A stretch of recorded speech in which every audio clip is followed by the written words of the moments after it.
All right, Patrick. We wrap with Royce every. Let's see, what are we doing now? Every Tuesday, Thursday, Friday, and then Royce Unchained on Mondays. Yes.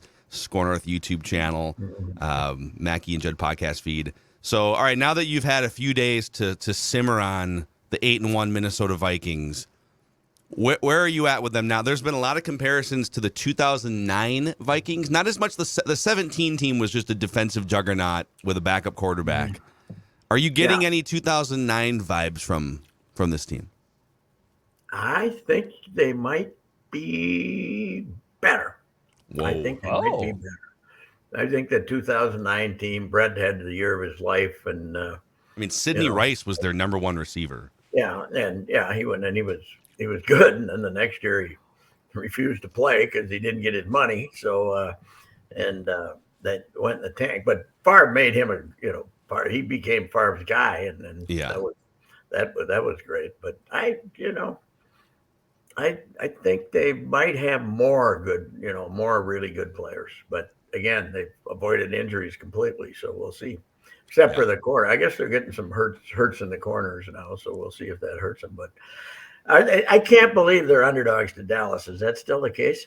Yeah. What are they this morning? Is it 1? I think they're 1. Let me pull up Action Network. They started. The opening line was 2.5. I don't get it. What the hell? They just beat the best team in the league on the road. How can they not be favored by 3? It's a pick'em now. It's a pick'em. Yeah. So you can get it. It's well. No, actually, let's see here.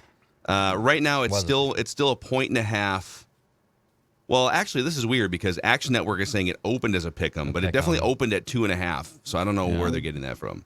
But there's most sports books have it still as a 1.5 Cowboy favorites in this game. They're going to split the next 2 games. I just don't know which ones they're going to win and which one they're going to lose. But I wouldn't trust Belichick. I would more trust Belichick to shut down their offense than Mike McCarthy.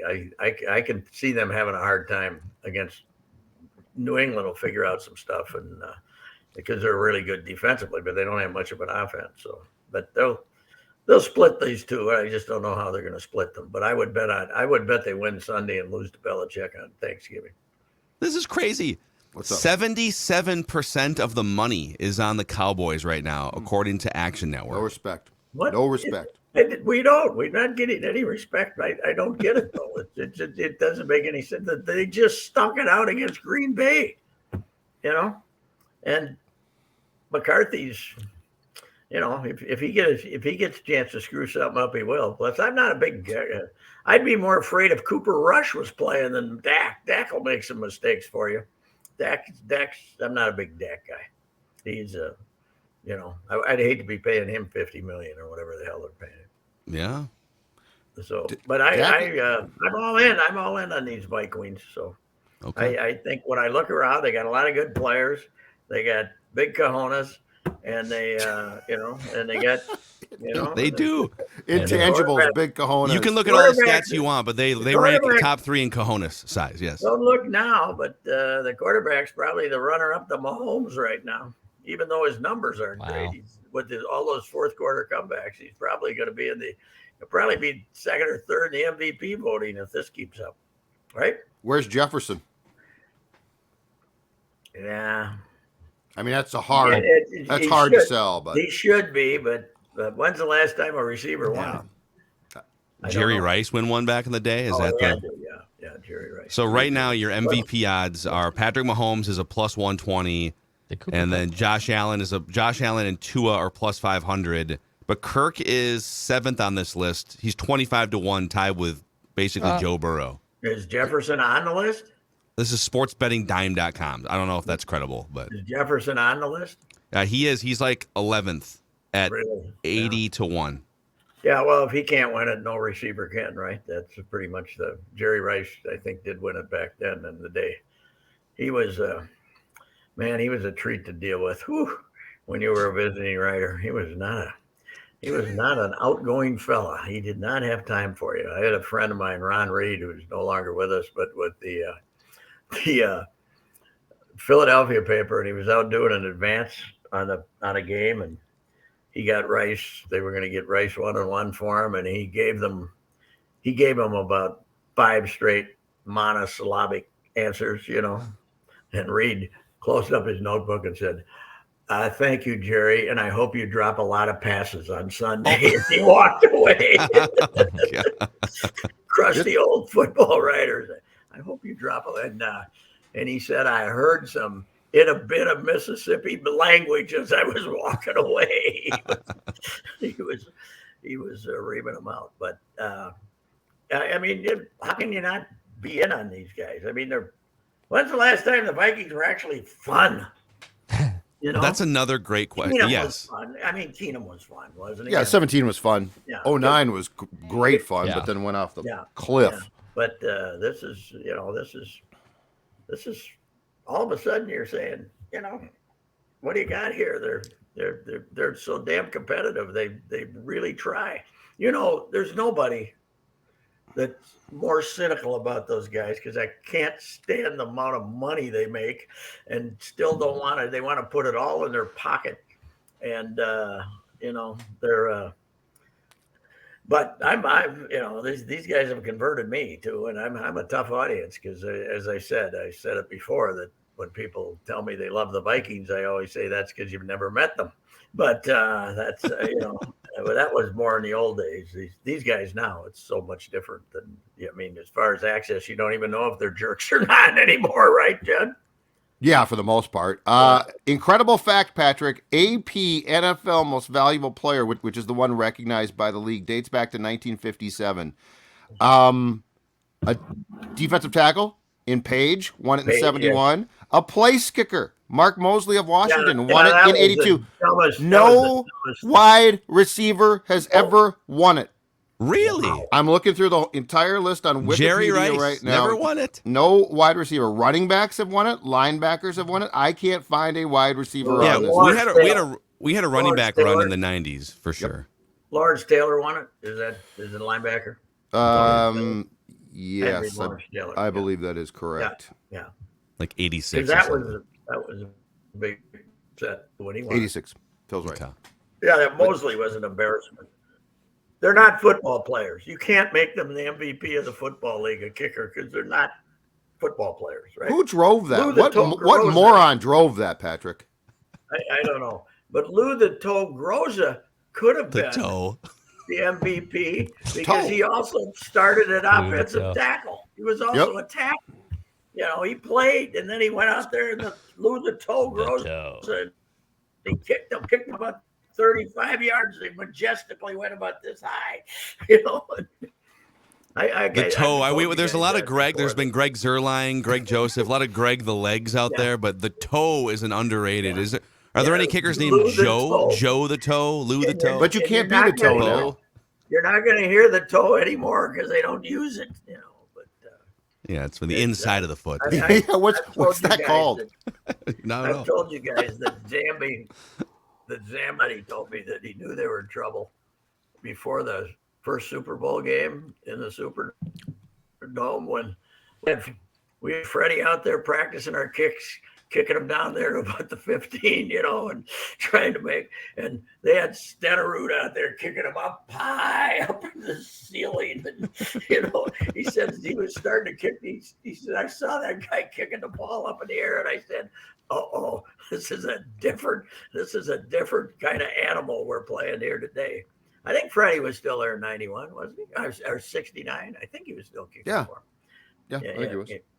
Dan Meyer replaced him a little later than that. He is still the all-time leading scorer for our Minnesota Vikings, but he's not in the Ring of Honor. It's a travesty. Yes, it is. It's a travesty. Mm-hmm. Yes. Last night, Patrick. The Minnesota Timberwolves they may be getting it back. I know they played a G League team down in Orlando last night, but our guys might be figuring it out here. Well, Edwards goes and gets 35, and D'Lo has a real good game the last game, and then Edwards goes and gets 35, and then Cat had 30, right? So the two of them had 65. I mean, Edwards joining the party here. That's important too because D'Lo hasn't been alone in the disappointment era.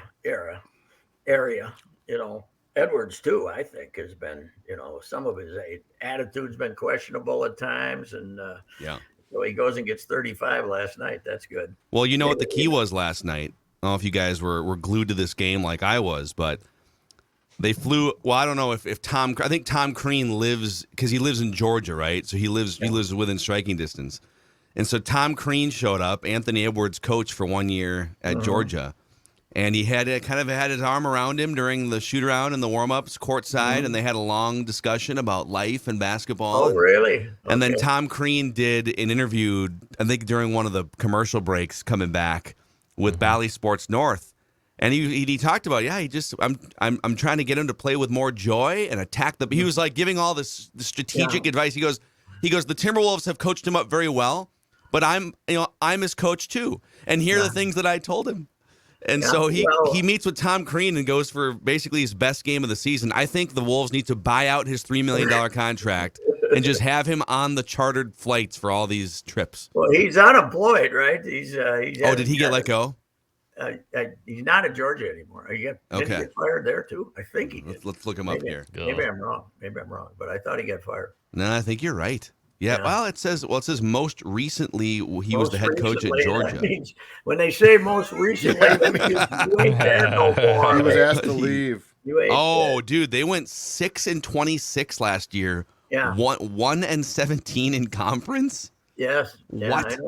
I don't know what they ran him out of Indiana. Back when Indiana was kind of like Nebraska, they thought they were the power of basketball, so they had to run Creed out, and then they've had a hard time.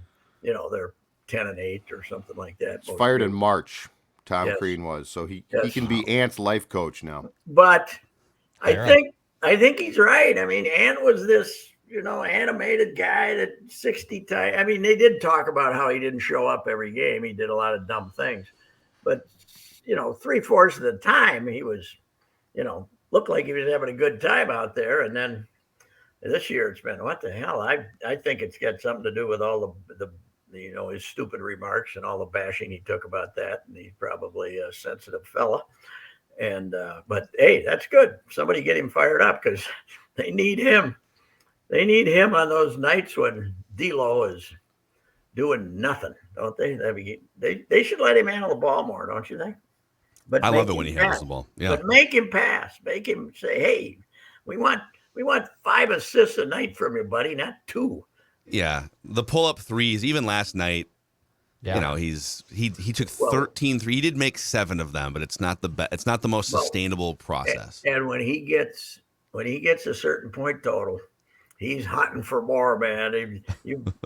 When he missed that free throw that didn't give him that night, they were winning the game, and he got 2 free throws at the end, and he had 28 points, and he missed the second one. It was looked like his dog died. He was so upset that he didn't get his 30, even though they're going to win the game. Who was not putting up any numbers? McDaniels. What's the deal? They just not getting any shots. They won't. Well, they don't run anything for him. Yeah, right. So it's weird because he actually the biggest problem with him is he's 6'9", super bouncy, right? And he was averaging like 3 rebounds a game for the first month and a half. He did get 8 rebounds last night. And this was like, if he goes 10 points, 8 rebounds, and plays defense for 30 minutes, that's what you need out of him. Grab rebounds. Here's the deal, though. 4 or 5 shots a night, he's out of here, don't you think? No, he's not going to want to stick around here if he's only getting the. I got you. He can't leave yet, but he'll sign another contract. But the one guy who hasn't, they can't get re-signed is Noel. Noel is going to test the market, and they'd love to get him signed, but they would. Although he's been awful the last few games. They barely played him last night because there's some games where he just. There's a little chip missing there sometimes where he just doesn't play defense. I do think he's hard to guard though. He is. He's good off the bench. Yes, he is. So what are we gonna do about our hockey team, Judley? Are we? I was thinking of this last night. Not being a big hockey analyst, but unless you're like one of the 4 or 5 loaded teams, really loaded.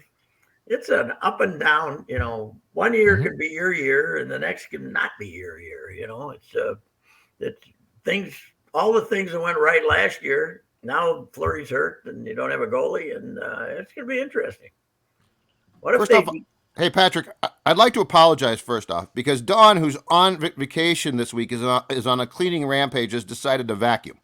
Yeah. So if you can hear the low moan of a vacuum cleaner, I'm going to Is that go out Ron? at some point and tell her, please stop. But yes, she is now vacuuming. So I apologize. But yes, they can't score goals, though.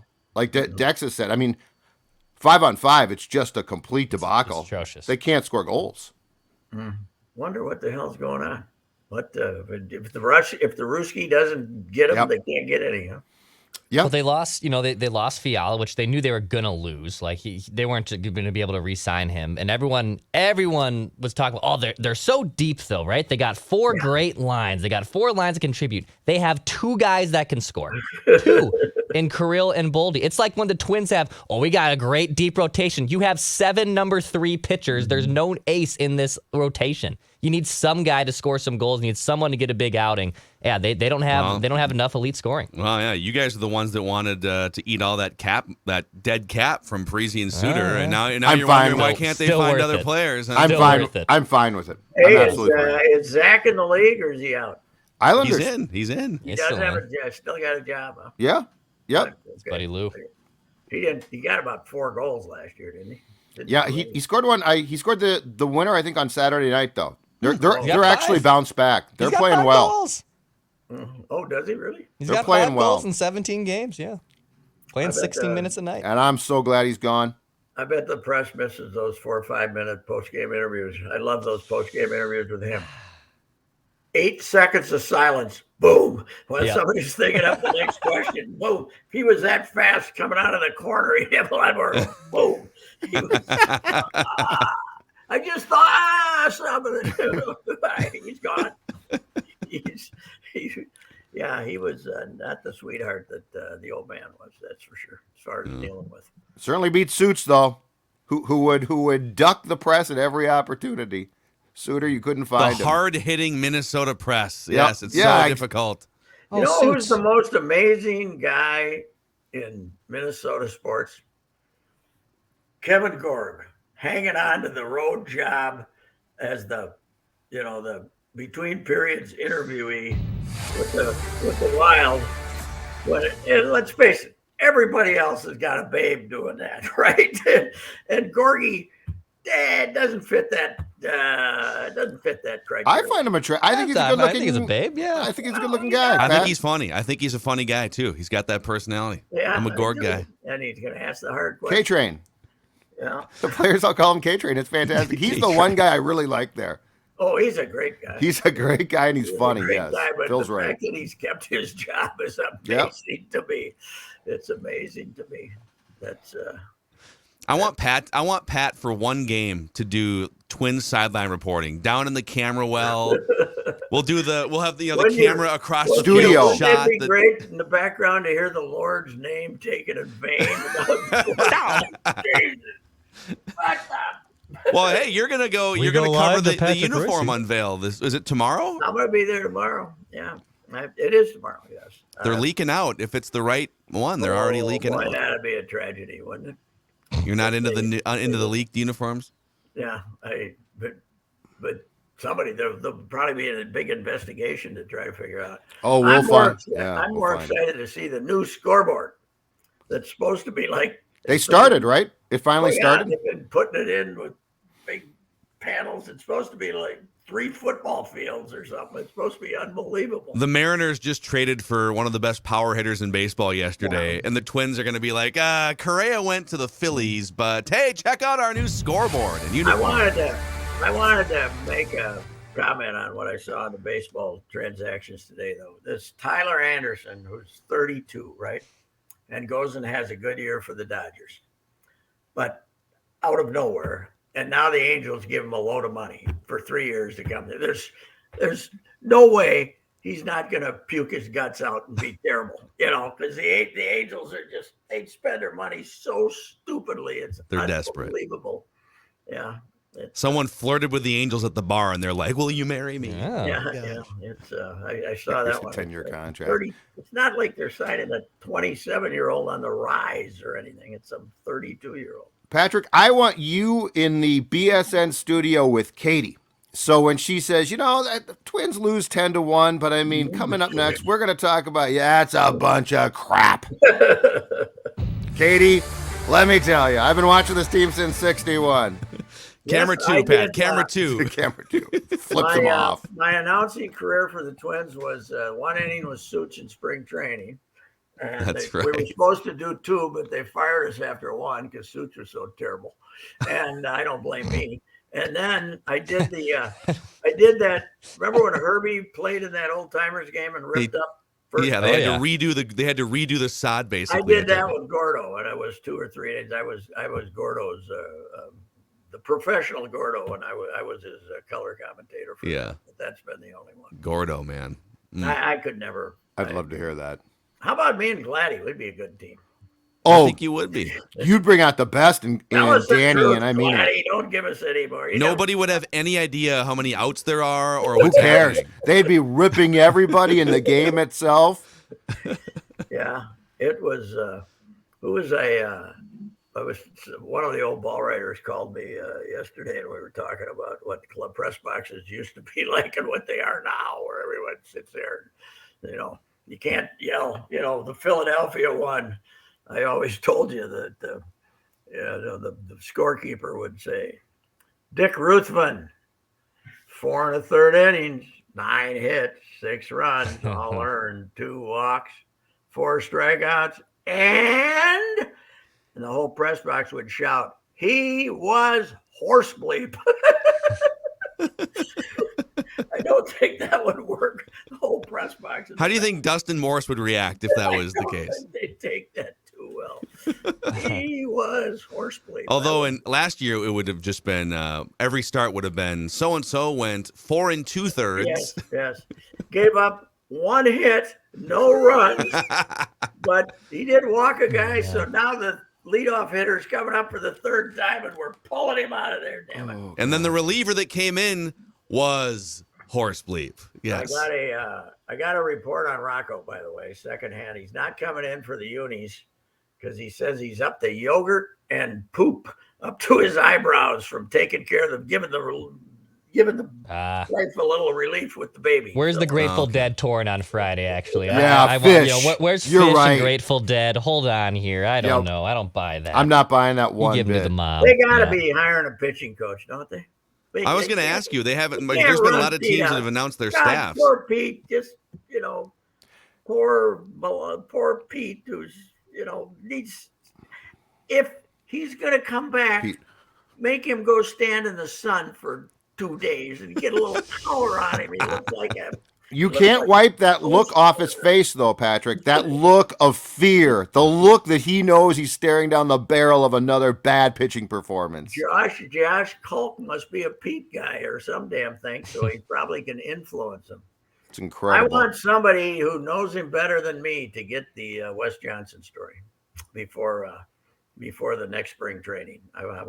I want somebody to go down and talk to him. But That would be a good assignment for one of the beat writers here during your downtime in the next 3 months. Yeah. Okay. Yeah. What really happened with Wes Johnson? Not what the team is telling you would happen. What really happened? Or Wes, not what Wes has told you has happened. Something really happened. Yes, it did. Yeah. So, All right. See you, Well, gents. We'll see you tomorrow, Pat. All right. I might be, I'm going to rush out from here to the uniform unveiling tomorrow. So that. All right. Would you provide a first-hand update for us? We'd love it at some point. Can't wait. Can't All wait. right. Yeah. All Good right. enough. Hey, All right. Dennis Denning. We should mention Dennis. Great guy. The Cretan coach, St. Thomas coach. Great baseball man. Molitor goes back to both Molitor and Maurer.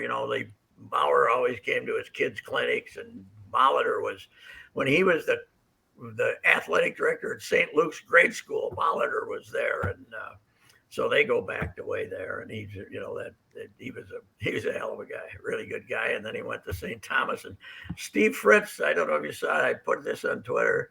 I said, how'd you get Dennis over from Cretan? He said, Augie got him over here. Mike Augustine was a St. Paul writer. And he says, hey, you call up Dennis, he'll take the job. And he'll win national championship for you. And he won 2. So Amazing. That was a little different operation back then. Augie hired the baseball coach over there, and he turned out to be a legend. Get 10%, I would demand, of that massive St. Thomas contract. All right, Pat, we'll talk to you tomorrow morning. Bye. All right, wrapping with Royce, Mackey and Judd, SKOR North YouTube channel.